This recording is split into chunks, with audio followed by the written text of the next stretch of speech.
You're listening to the X-Zone Radio Show live and around the world on the Talkstar Radio Network. Visit us online at www.xzone-radio.com.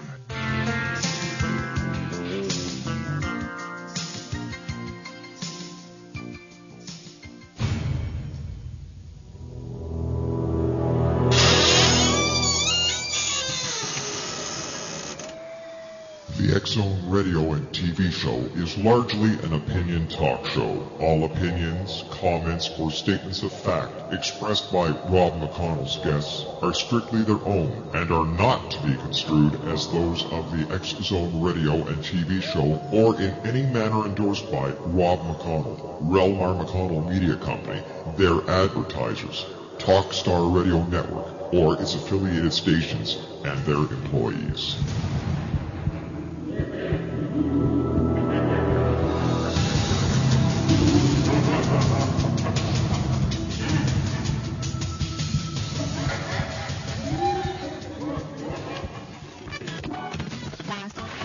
All Hit Radio.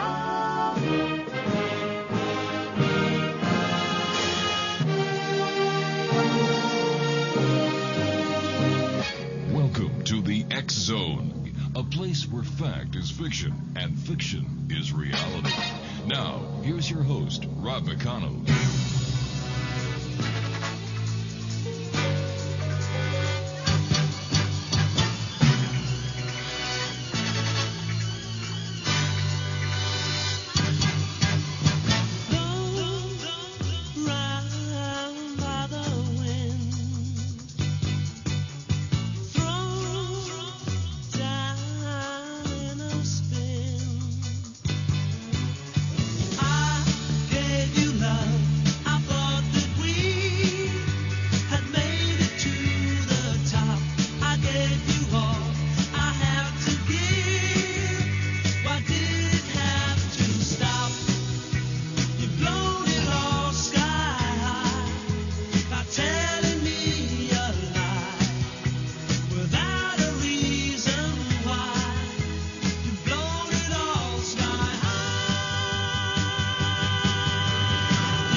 Welcome back, everyone. My name is Rob McConnell, coming to you live and around the world on the Talkstar Radio Network and our fine family, growing family of broadcast affiliates across Canada, the United States, Central America, the Caribbean, South America, the Pacific Rim, 21 Asian countries, and across Europe. If you'd like to give us a call, toll free, 1-877-528-8255. That's 1-877-528-8255.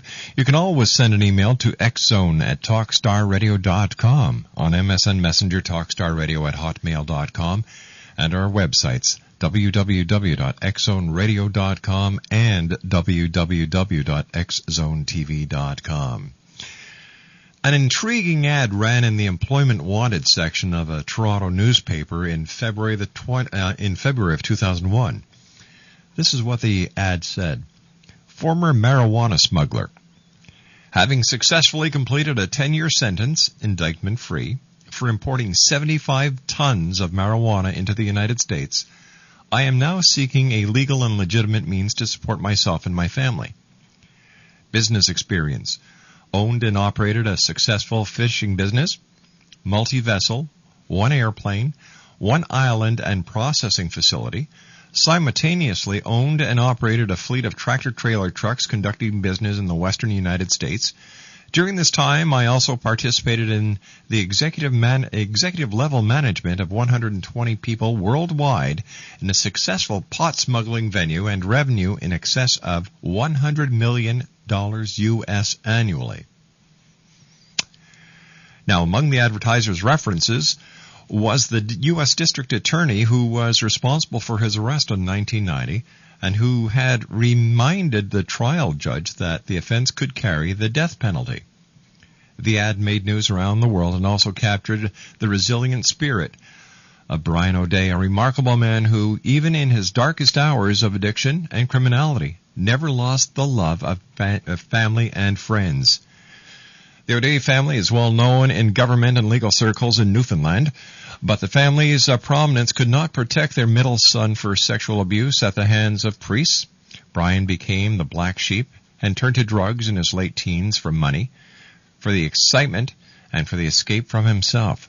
25 years later, when the cops finally knocked on the door at the end of a massive DEA investigation, he had given up the trade and was a recovered cocaine addict working as a drug addiction counselor in Santa Barbara, California. He finally began to understand how he had ended up in the drug world. He was tired.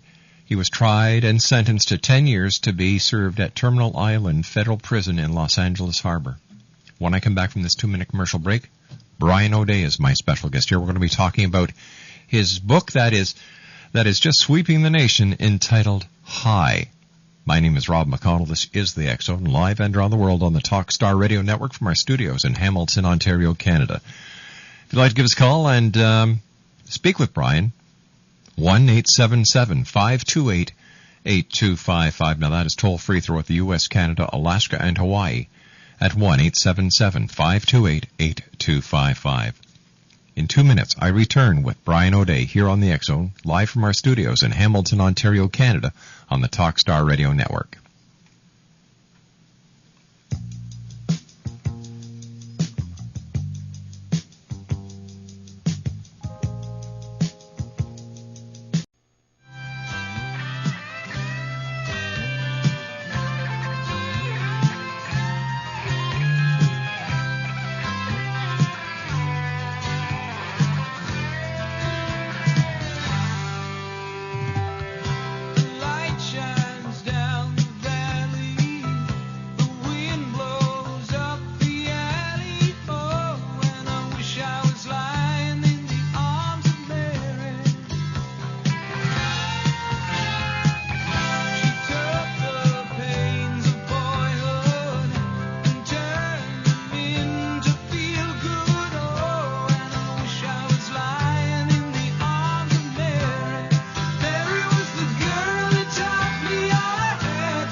From the pages of the Chicago Tribune to TV on Oprah, and this coming week on CNN, Brian O'Day is making the circuit. His book entitled High is destined to be one of the greatest success stories in the world of literature, I believe in the year 2009, and I'm sure beyond. It's a story of success. It's a story of torture. It's a story of abuse. It's a story of imprisonment. It's a story of business.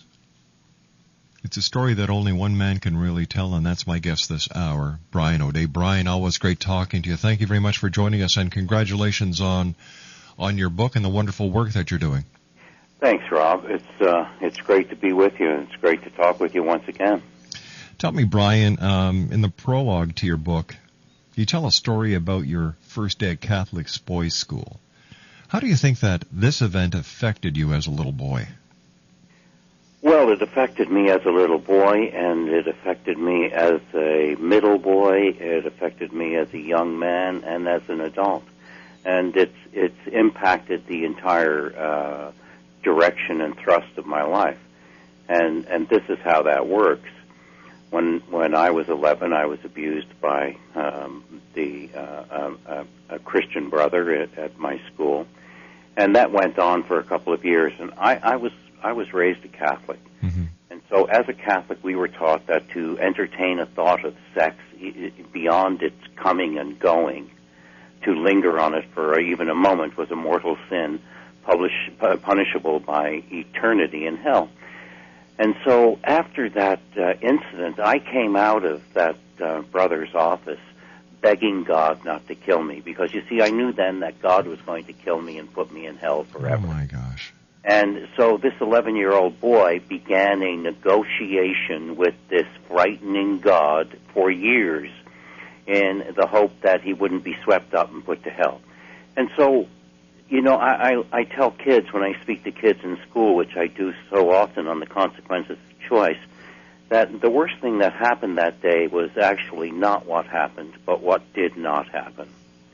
And what did not happen is this. I told nobody about it. And so it became a secret.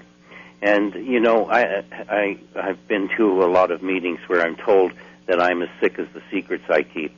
Well, I became pretty sick very young. And I carried that sickness with me through much of my life.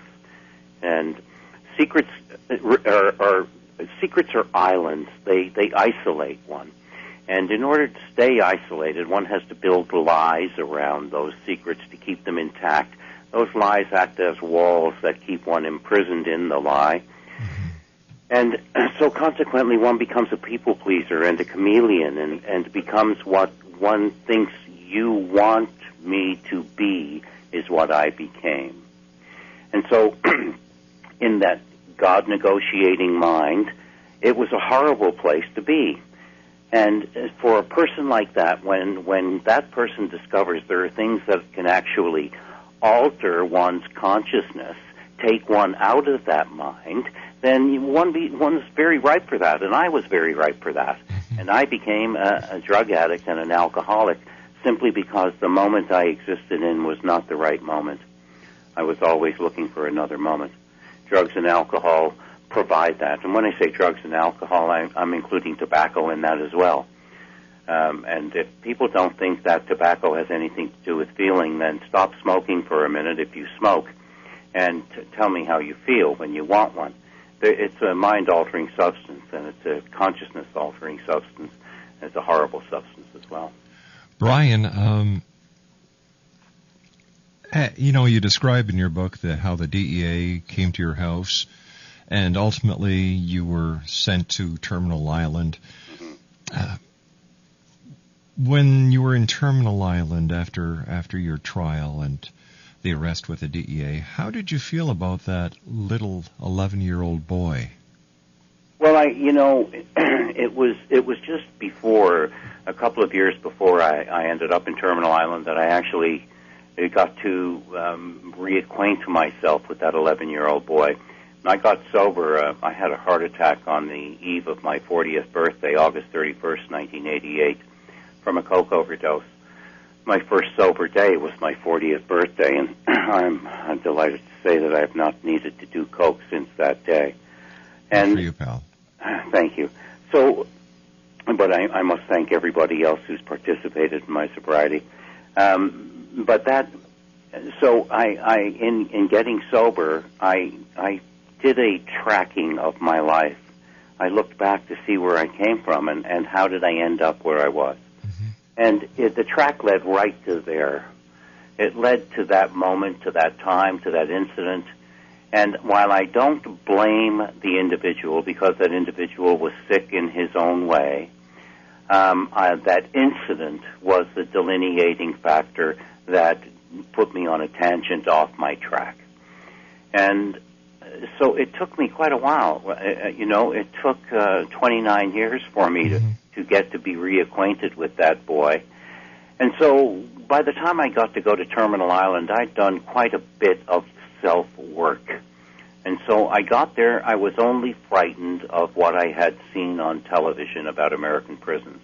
I was as frightened as you or anybody who knew nothing about prisons other than watching movies like American Me or some such movie. And so everything that I imagined was actually there, and even more frightening when I saw it for real. But Mark Twain said 99% of the battles I fought never took place. Well, that's what happened with me. I was fighting all these battles in my mind, all these imaginary battles with all these vicious, evil characters that I was surrounded by, thinking for many minutes that I wasn't one of them. But of course I was one of them. I was there, and there were others there just like me. Anyway, what I realized is if I would write down everything that was racing through my mind, if I could write down everything I heard and saw happening around me, I could put some shape on these ghosts that were haunting me and frightening me. And once you put shape on the ghost, it's not quite as frightening as the formless ghost. And so that's what I did, and I started writing, and it was, I didn't write intending to write, "Hi, Confessions of an International Drug Smuggler." I wrote to save my life. and I wrote to share with my friends on the outside who supported me what was going on inside there. And ultimately what happened, Rob, was in the writing of that, I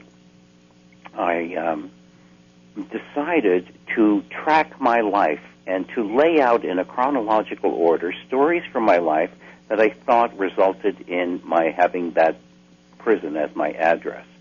And so I started to write these stories in between my journal, my prison diary entries, and it eventually became what you have there, that book that is being published on the 5th of May by Other Press in New York and will be available in all the bookstores in the United States. So, there's a shameless plug.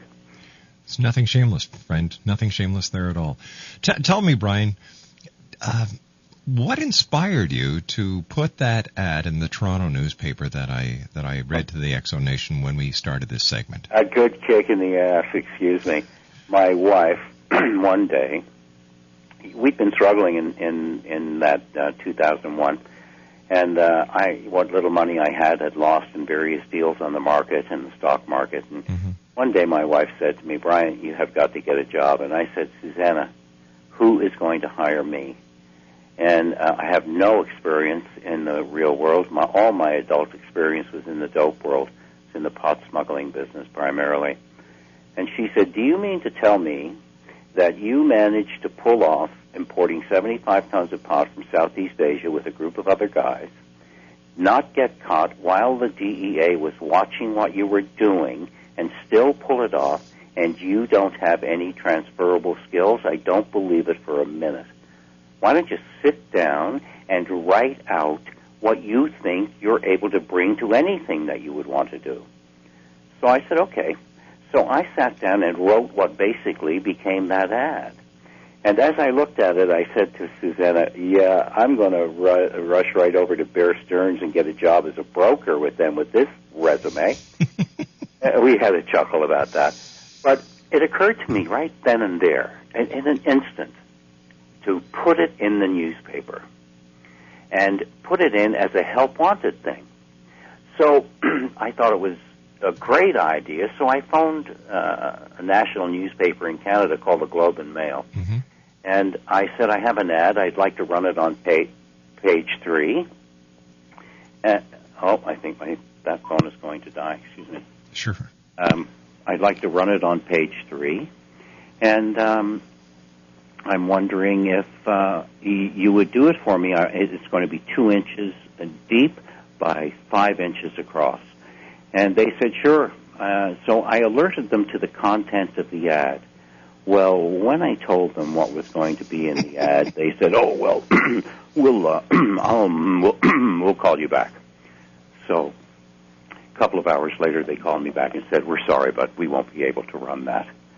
And I said, "Why?" They said, "Well, it's, we're concerned about the content and so on and so forth." And I said, "Fine." So I called another national newspaper in Canada, the National Post.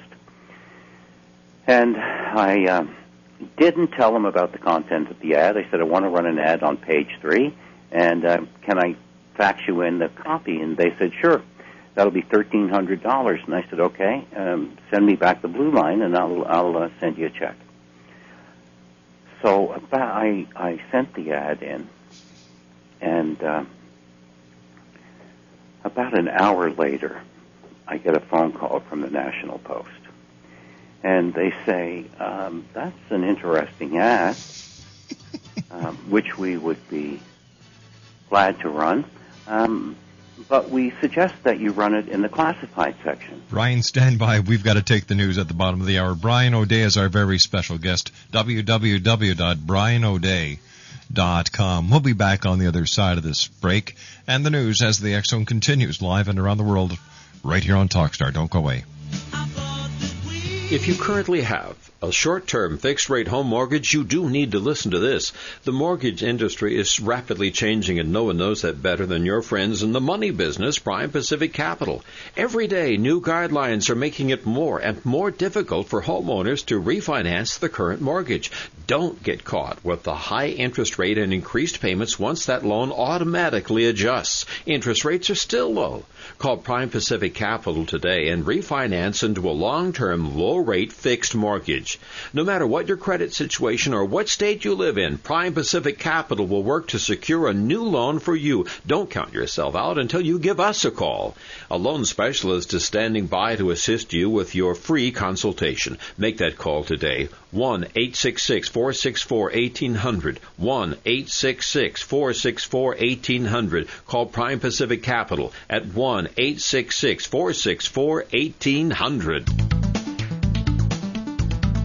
Whether it's the arrival of Planet X in 2012, the Earth's crazy weather cycles, our deadly global warming, Armageddon, UFOs, ETs, terrorism, the critical mass 2008 presidential elections, Dr. Jason Rand talks the talk and walks the walk. Being a twice-nominated Grammy record producer, recording artist, publisher, lecturer, UFO ET researcher and investigator, and best-selling author of The Return of Planet X, Mankind's Ongoing Legacy with a Brown Dwarf Star, Dr. Jason Rand truly does walk the walk and talk the talk.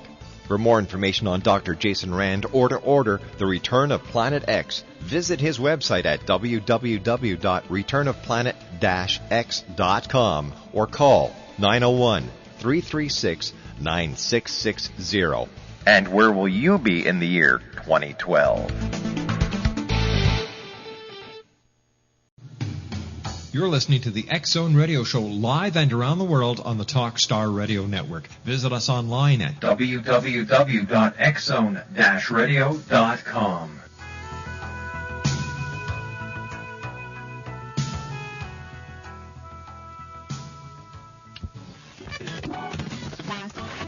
All Hit Radio.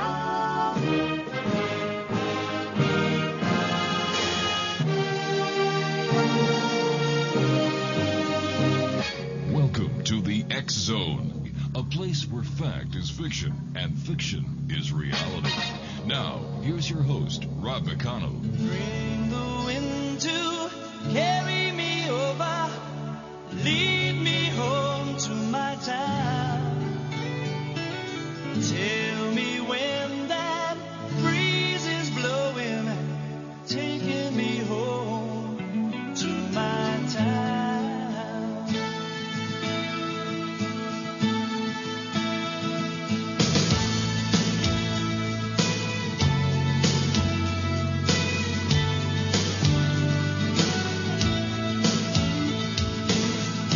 When I think of you, Scotia, there's a love that just bleeds in my heart.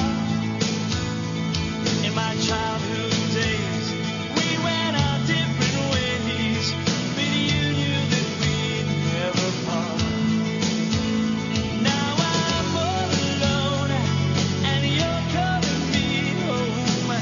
You knew our love could never. Brian O'Day is our very special guest this hour, Exo Nation. www.brianodea.com. That's BRIANODEA.com. And he is the author of Hi, Confessions of a Pot Smuggler. Now, before we went to the commercial break, Brian, with the news, we were talking about how you submitted that ad to the Globe and Mail, and they basically said, they got cold feet. But you submitted it to the National Post, and the Post suggested that you put the ad in the classifieds instead of the page 3. Right. They said for the same money, $1,300, I'd get it for a full week in the classified. And I said, yeah, but you know, page 3 is the page in the paper that you open. You look at the paper, you open the front page, and the first thing you see is the middle of page 3, and that's where I wanted it. And they said, Brian, wherever you run that ad, it's going to get read. Do not think about that for 1 second. Believe me, this ad's going to get a lot of attention. And so I agreed after having a chat with them, and Then about an hour later, I get a call from a reporter at the paper wanting to do a story on me, which ran on the front page of the National Post across the country on the Monday that the ad started to run. And I was on the front page of that paper for Monday, Tuesday, and Wednesday. And that ad created a stir. And this was before things floated around the world really quickly on the Internet like they do today. Mm-hmm. And yet it did still. And I got 600 responses to that ad. Wow. From all over the world. I got offers to smuggle organs out of the Caribbean to the United States.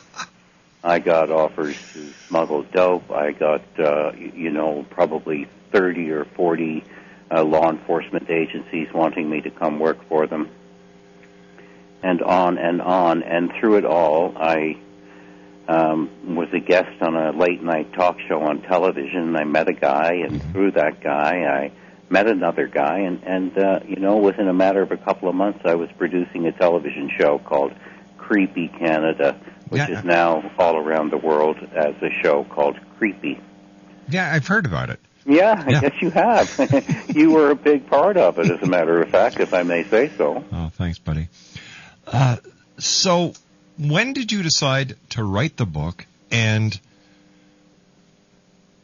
here you are. It's the year 2009.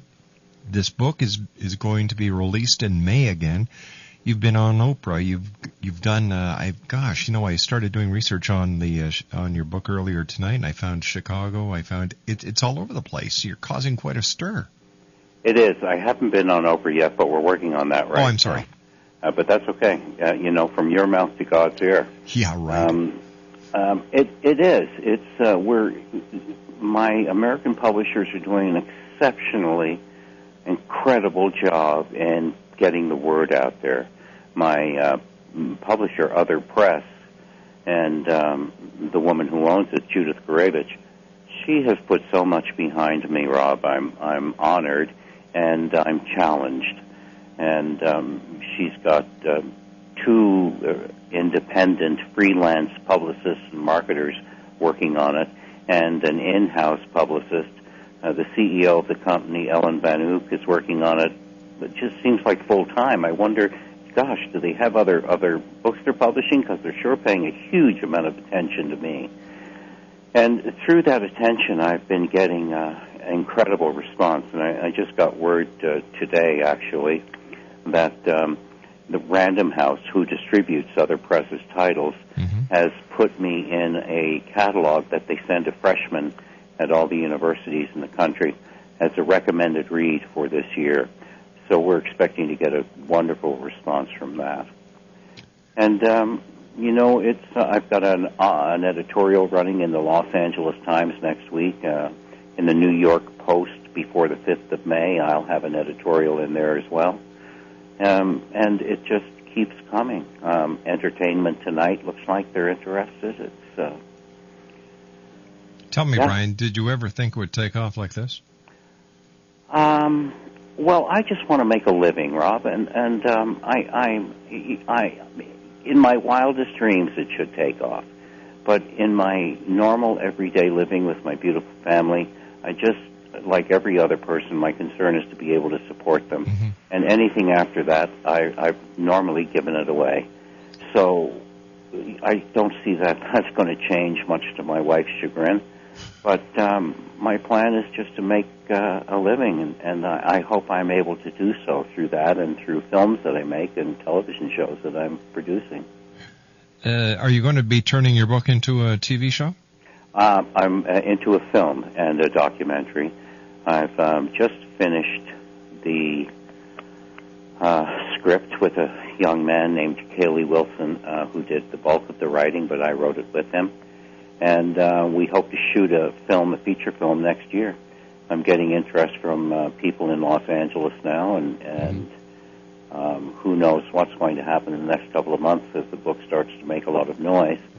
I think that we'll get ourselves into a position where that script will get taken seriously, and we'll make a movie next year. What was your motivation, Brian, in getting out of the drug business?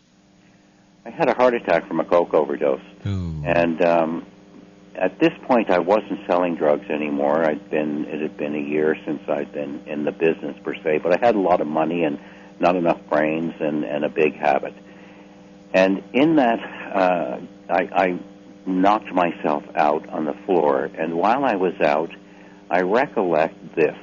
I heard a voice say to me, and it was probably myself speaking to myself, but I heard, "Do you want to live?"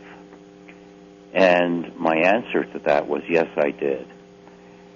And the voice said, "If you want to live, you have to change everything about your life." And I said, "Okay, I'll do it." And I came to. And from that point forward, Rob, my whole focus was getting and staying sober. I was presented with a huge number of challenges from that day on. The first thing being my wife leaving me, taking the kids, telling me not to come home, and yet somehow I managed to stay sober.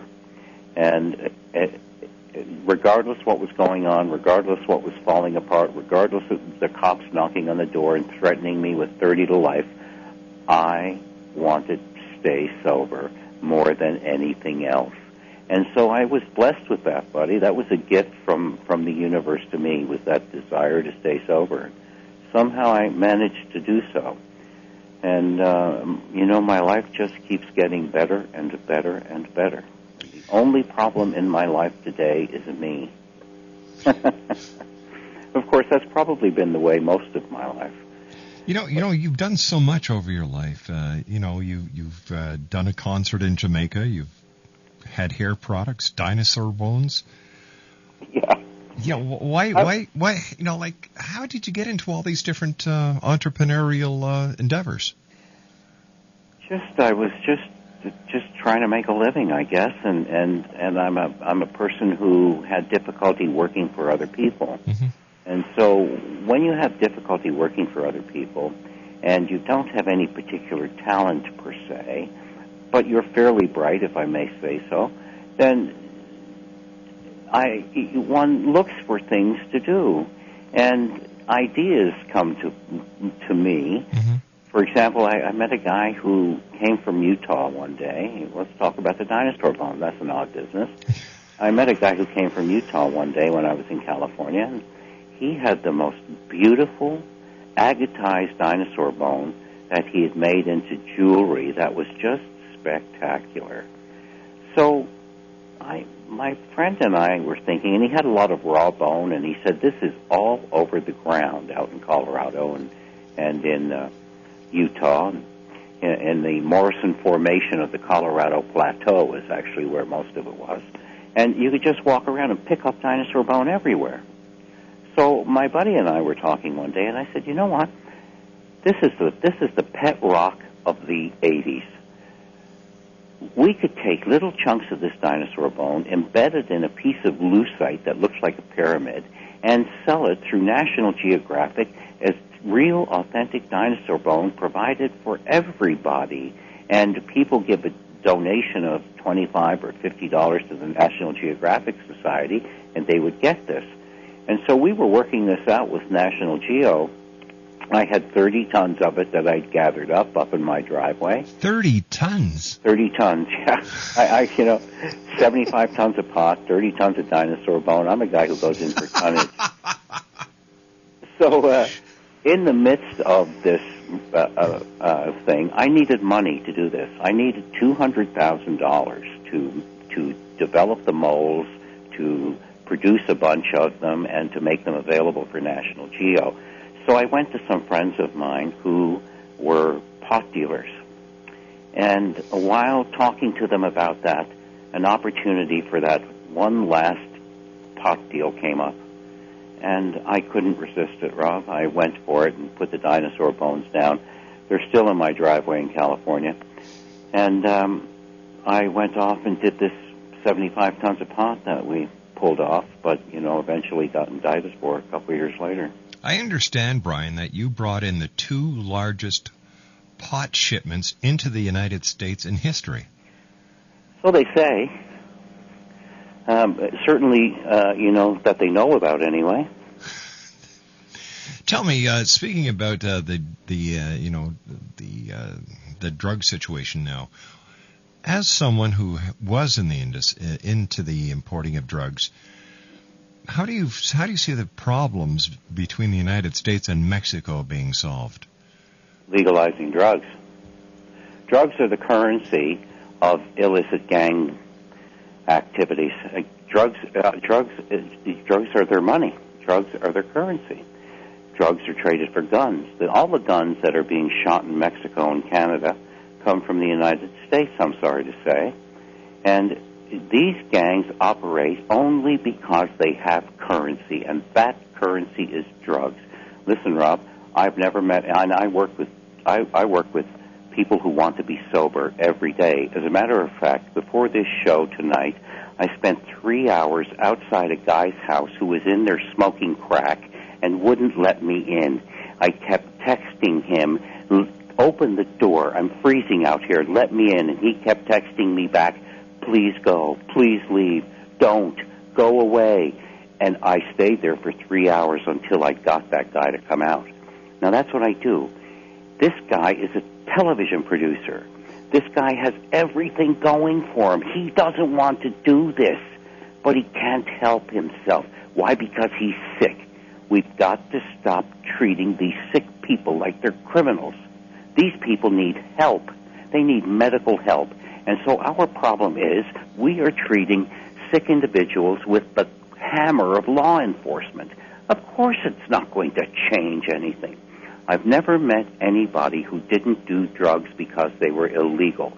So to think that if we legalize heroin and cocaine today, that the floodgates are going to open and everybody's going to rush in and do it, it's absolutely absurd. There's a drug that is legal today called methadone. Methadone is distributed to heroin addicts to help them lose the craving for heroin. But they have a craving for methadone that is beyond the craving for heroin by a factor of 10. It is the hardest drug in the world to kick. It is drug that is distributed by doctors to heroin addicts for profit. Okay? So, you know, when I hear these sanctimonious, alcohol-swilling, tobacco-smoking people telling me to put people in prison who use and sell drugs, I'm astounded at the hypocrisy and the inability of people to think beyond their noses when it comes to this subject. It's, Rob, the definition of insanity is doing the same thing, expecting different results. We have been doing the same thing in the drug enforcement world for far too long, expecting something different to happen. Why does it stay the same? I'll tell you why. Because the corrections lobby is the largest single lobby on K Street in Washington. They have a huge stake in things staying the way that they are. There's a lot of money to be made. There's private prisons. Yeah. Look, you want to find $300 billion to put back in the economy this year? I'm going to tell you exactly how to do it in very short order. Do it when we come back from this commercial break, Brian. I will. Brian O'Day is our very special guest. The name of Brian's book is Hi, Confessions of a Pot Smuggler. And his website is www.brianodea.com, BRIANODEA.com. And we'll be back on the other side of this commercial break with Brian O'Day as the X Zone continues live and around the world from our studios in Hamilton, Ontario, Canada on Talkstar.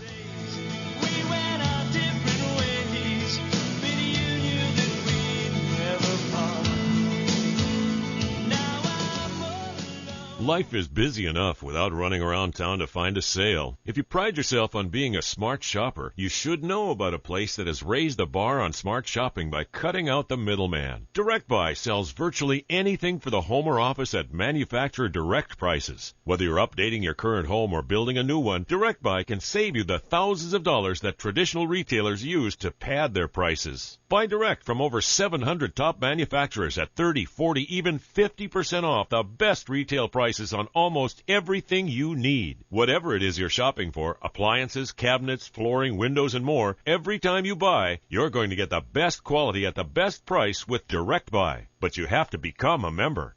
To get a visitor's pass to a local showroom and a free insider's guide to buying direct, call 800-593-2124 today. Again, that's 800-593-2124. 800-593-2124. Call now. Are you getting tired of all the bad news? Well, then take a break from the worries of the world and play the love game. It's time to focus on what is really important in our lives, our relationships. You deserve more love, happiness, and harmony in your life.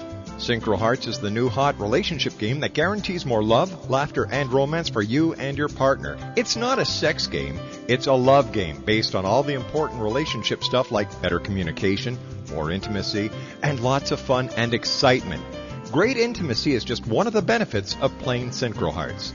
Now, President Obama inspires hope, love, and peace for the world. Synchro Hearts offers more hope, love, and harmony for relationships. To order your very own edition of Synchro Hearts, visit Synchro Hearts' website now at www.synchrohearts.com. That's www.synchrohearts.com. Synchro Hearts. It's the game you love to play and play to love.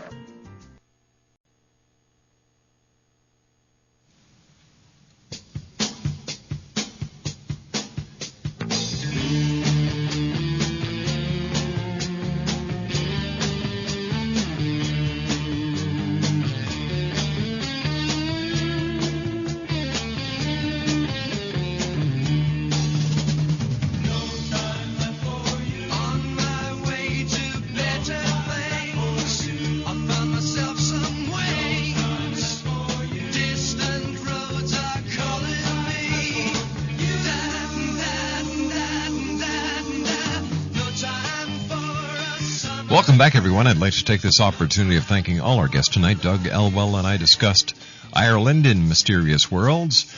Colleen Dietzman and Paul Bowersock joined me to talk about their new book entitled Sing in the Dark, Claim Your Own Shamanic Power Now and in the Coming Age. Hour number 3, we had Douglas James Cottrell, Canada's very own Edgar Casey. And this hour, Brian O'Day. And Brian is the author of Hi, Confessions of a Pot Smuggler. Brian's website is www.brianodea.com. Brian, first of all, congratulations on a great book. I love what you're doing, my friend. It's always a great pleasure having you on the show. But we've got to finish this little story that we had the cliffhanger before we went to the break. Yeah, so $300 billion, where can you find it? I'll tell you where. In the tobacco world, we lose $100 billion a year in productivity loss due to health issues with tobacco. That's a huge loss. Also, the health costs of tobacco are another $120 billion. Wow. So there's $220 billion if we can just eliminate tobacco from the world in the United States alone. Now, you add into that another $73 billion that is spent on law enforcement on drugs alone. And when you legalize drugs, and you have all of a sudden got your hands on $300 billion that you're frittering away. Now, we could then turn around and take a very small portion of that money and direct it towards education and rehabilitation, medical rehabilitation, psychological rehabilitation of those who are having drug difficulty.